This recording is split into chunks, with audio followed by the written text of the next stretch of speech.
I wasn't expecting a 9-year-old to say something so serious on such a beautiful day, but Liam's words hit me harder than the summer sun pouring through the chapel windows. The ceremony was set to start in half an hour. The guests were seated, fanning themselves with paper programs. The soft hum of violins drifted through the air, mingling with the scent of white roses. Everything looked perfect. Almost too perfect, but when Liam tugged at the hem of my coat, his little face tilted upward and whispered those 9 words. My stomach sank. I crouched beside him. Why, Liam, what's going on? He looked around, then leaned in closer. Because she doesn't know who he really is, Grandpa. She thinks she does, but she doesn't. My throat tightened. I glanced across the courtyard, where my daughter Claire stood with her bridesmaids, radiant in ivory. Her face glowed with the warmth of second chances. She hadn't looked that happy in years. Not since Tell Me Everything, I said softly. Liam chewed his lip. Promise you won't tell her I told. I promise. He nodded slowly. I heard him on the phone. I don't think he knew I was awake. He said, we'll be done with this in a week. Then the money moves. He was talking to someone about Mom, about her money, I think, and he said something about not making the same mistake twice. I froze. What mistake? I don't know, Liam said, voice trembling. But he sounded, scary Grandpa, not like the man he is around Mom, different. I felt the weight of every year in my bones.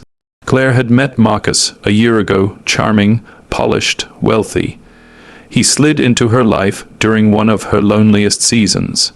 At first, I'd been grateful. She was smiling again, putting the pieces back together after Tom, Liam's father, had disappeared. But there had always been something about Marcus that rubbed me wrong. The way he always had an answer. How he touched things that didn't belong to him, like he was testing ownership, and how he never quite met your eyes unless he wanted something. Still, I'd buried my instincts, because Claire was in love, and after all the heartbreak she'd endured, she deserved joy. But now, my grandson had brought me the one thing that burned hotter than instinct, doubt. I stood up slowly. Come with me, Liam. We slipped away from the guests, and through a back path into the house, where Claire had been getting ready. I knew Marcus's things would be in the guest suite. I didn't have a plan. Just a rising tide of unease pushing me forward. Inside, everything was tidy, impeccably so. Marcus was always neat, always calculated. But as I opened his travel bag, something clattered inside. Liam pointed there. I reached in and pulled out a small black flash drive tucked inside a cufflink case. Not hidden well, he probably didn't think anyone would look. I slipped it into my pocket on the nightstand and sat a leather-bound journal, blank pages on top. But halfway through, pressed between 2 pages, was a folded letter. It was addressed not to Claire, but to someone named Victor. The handwriting was sharp, aggressive. She has no idea. Once the account transfers are finalized, I'll make it look like a simple case of runaway. Same playbook. The kid, he's a bonus liability, but manageable. This time, there won't be any mistakes. I sat down hard. Same playbook. This time, my heart pounded. I hadn't heard from Tom, Claire's fiancé and Liam's father in almost 9 years. He'd gone missing 3 weeks before their wedding. No note, no warning. We all assumed the worst, but no body was ever found. Claire had been shattered for years. We blamed stress, cold feet, maybe even an affair. The police shrugged. Life moved on, but what if it wasn't an accident? What if Marcus had been in her life before? I looked at Liam. His eyes were wide, scared, trusting. Does your mom know anything? He shook his head. She just thinks Marcus loves her. She said she's lucky someone wants to be a dad to me. I felt sick. I needed proof, real proof. The kind that stopped a wedding, not just a heart. My old instincts kicked in. Before I retired, I was an investigative journalist. I knew how to find rot under the paint. I also knew someone who could help me find it fast. I pulled out my phone and made a call I hadn't made in years. 30 minutes later, the call had been brief. Can you trace this drive? Yes, bring it. I'll pull what I can remotely. My contact Harris was retired like me, but he owed me more than a few favors. He was already decrypting the flash drive. In the meantime, I called the county clerk's office and asked a few questions. Turns out Marcus wasn't new to town like he'd claimed. He'd lived under another name, Mark Hughes, 10 years ago.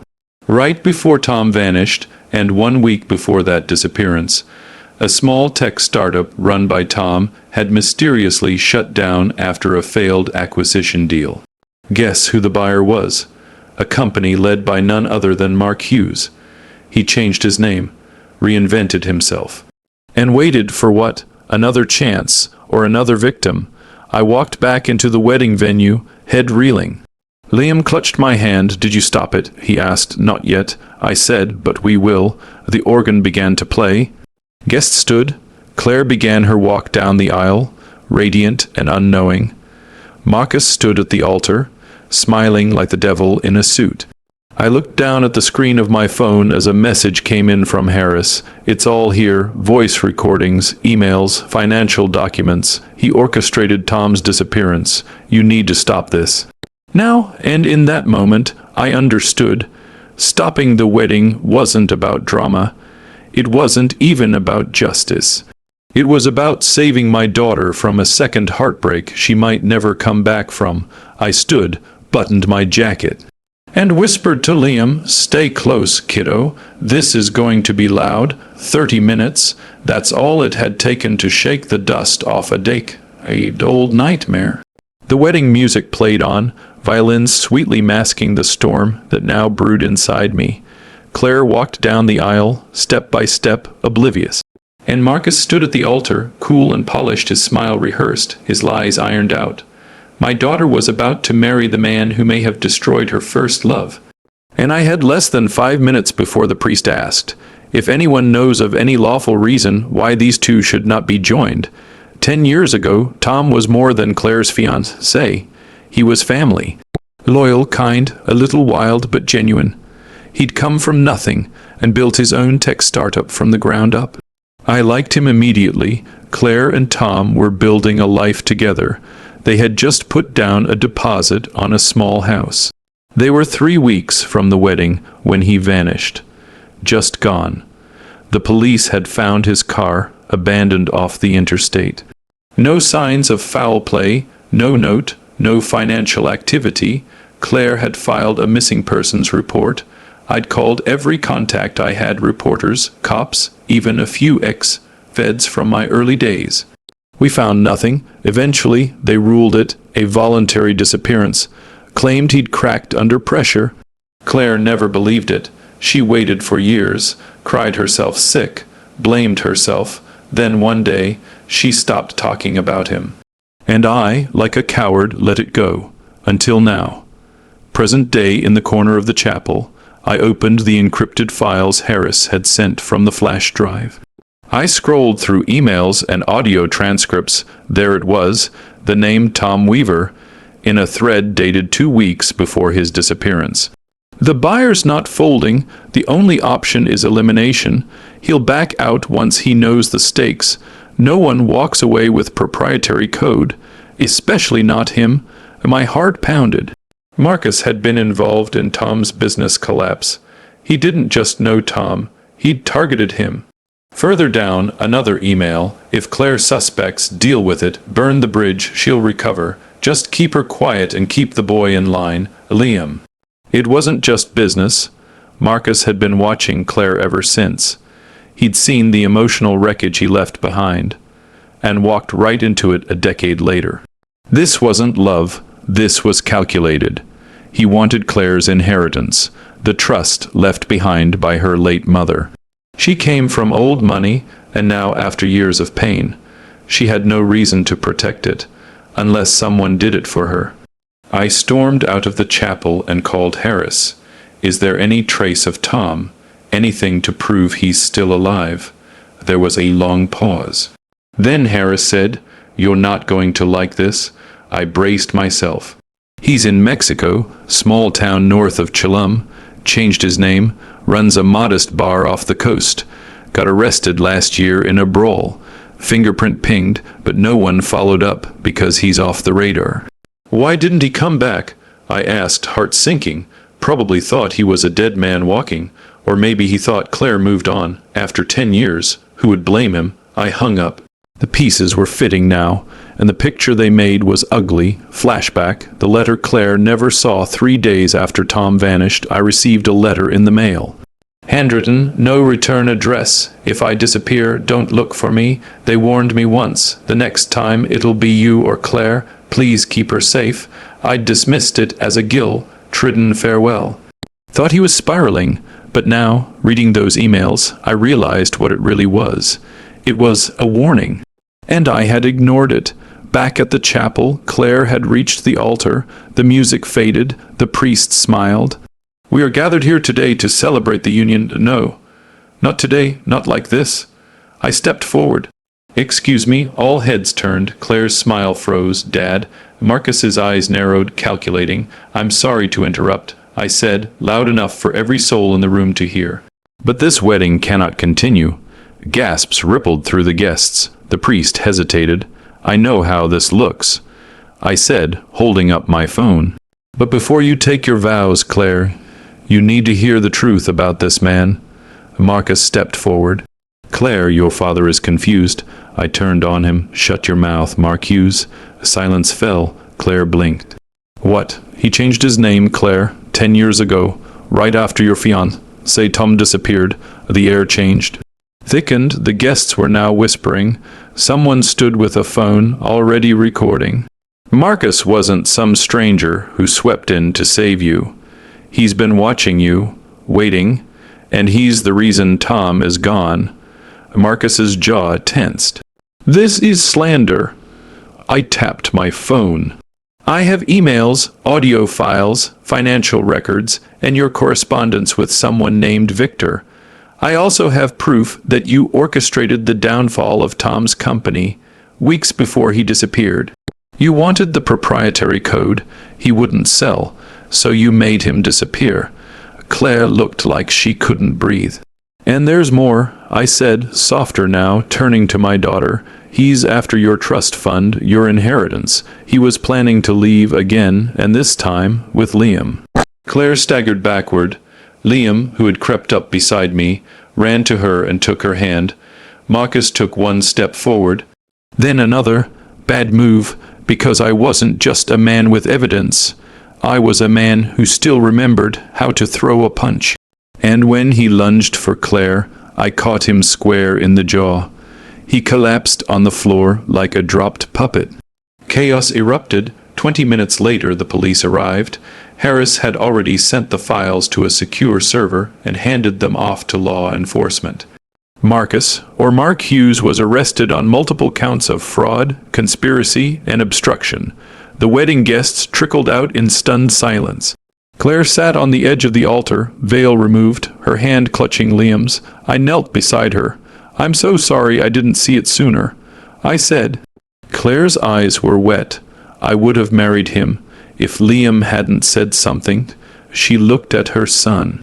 Liam leaned into her arms. I just didn't want you to cry anymore. She broke. Silent sobs shook her shoulders as she held him close.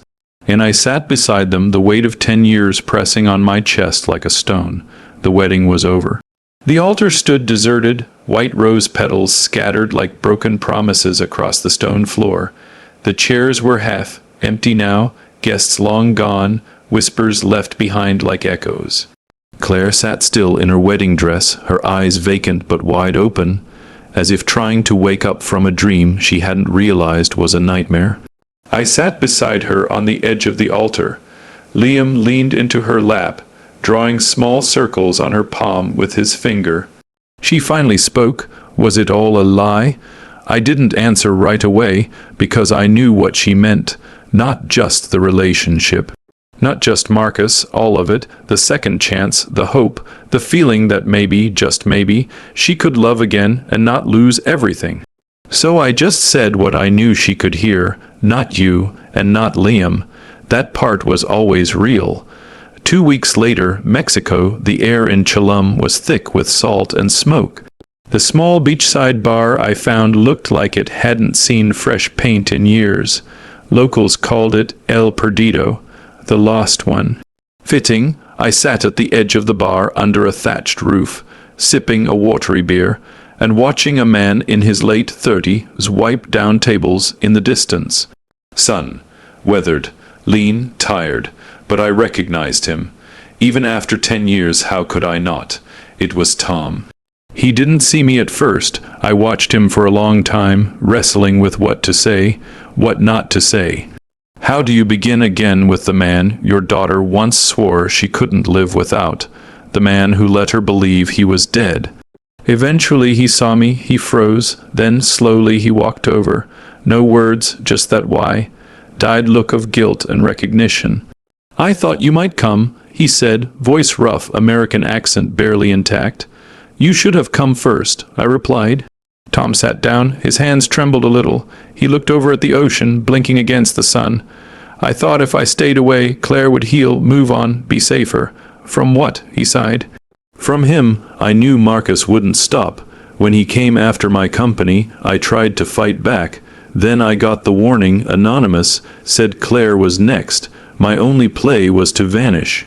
"So you let her mourn you for 10 years. "I let her live," he snapped. Then his voice broke. "God help me, I let her live." We sat in silence. Then I pulled out my phone and slid it across the table. It was a photo. Claire in the garden, holding Liam, smiling for the first time since that day at the altar. He stopped her wedding. I said, "Your son, he saved her." Tom swallowed hard. His eyes flooded. "My son?" I nodded. "He knows who you are. I told him a few days ago, but only if you wanted to come back." Tom closed his eyes. "I don't know how to." I leaned closer. "Then you better figure it out, because Claire doesn't need you to be a hero. She just needs the truth, and Liam, he needs a father." 1 month later, back home, it was a warm afternoon when Tom came home. He didn't knock. Claire was in the backyard, planting late summer flowers with Liam. She looked up when the gate opened. Time stopped. Tom stepped through, slowly, like a man walking through a memory. Claire stood. Her hands were shaking. Liam looked back and forth between them. Then he broke into a run. "Dad!" Tom dropped to his knees and caught him in his arms. He cried without shame, holding his son like a man who had lost everything and found it all over again. Claire didn't move, not until Tom looked up at her, eyes full of sorrow. "I'm sorry," he whispered. "I should have come back. I thought I was protecting you, but I was wrong." She said nothing for a long time. Then finally she spoke. "Do you still love me?" Tom nodded, tears still falling. "Every single day." Claire didn't run. She didn't scream. She didn't fall apart. She just walked to him, slowly, and knelt beside them both. "Then don't disappear again," she said. "Not unless we go with you." 3 months later, a new beginning, the newspapers called it, a groom exposed at the altar. A tabloid-worthy scandal. But for us, it was something else. It was survival. It was healing. It was truth. Mark Hughes was charged with multiple crimes. The FBI reopened Tom's case, and with his testimony, the truth came out. Marcus had orchestrated Tom's disappearance and used shell corporations to rob his startup blind. He hadn't expected Tom to survive, and he certainly hadn't expected Liam. Tom took time, months, to slowly build back trust. He and Claire didn't rush. They rebuilt brick by brick, not because they were trying to reclaim what they had, but because they were building something new.